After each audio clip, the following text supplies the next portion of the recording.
রাজকীয় খাবার আর খাঁটি বাঙালির স্বাদ বলতে আমি এই মুড়িঘণ্টটাকেই বুঝি।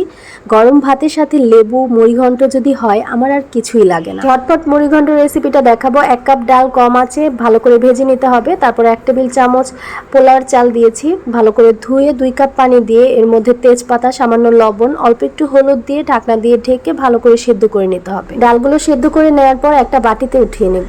তারপর একই কড়াইয়ের মধ্যে পরিমাণ মতো তেল, পেঁয়াজ কুচি, কাঁচামরিচ দিয়ে একটু ভেজে নেওয়ার পর এখানে 1 চা চামচ পেঁয়াজ বাটা দিব, সেই সাথে দিব 2 চা চামচ আদা রসুন বাটা, 1/2 চা চামচ লবণ দিয়ে কিছুক্ষণ ভেজে নেওয়ার পর এখানে আমি হলুদ, মরিচ, ধনিয়া, জিরা গুঁড়া দিয়ে অল্প একটু পানি দিয়ে মশলাটাকে দিয়ে ঢেকে ভালো করে কষিয়ে নিব।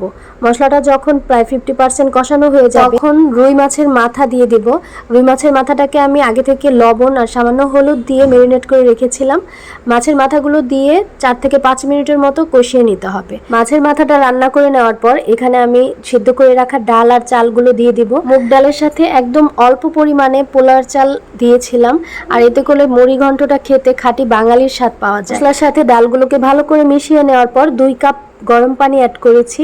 তারপর কম আঁচে 10 মিনিটের মতো রান্না করে নেব। সবশেষে ধনিয়া পাতা কুচি দিয়ে দিব আর দিয়ে দিব টালা জিরে গুঁড়ো। আরো 5 মিনিটের মতো দমে রেখে দিতে হবে মৃদু আঁচে। তৈরি হয়ে গেল একদম খাঁটি বাঙালির স্বাদে মুড়িঘণ্ট।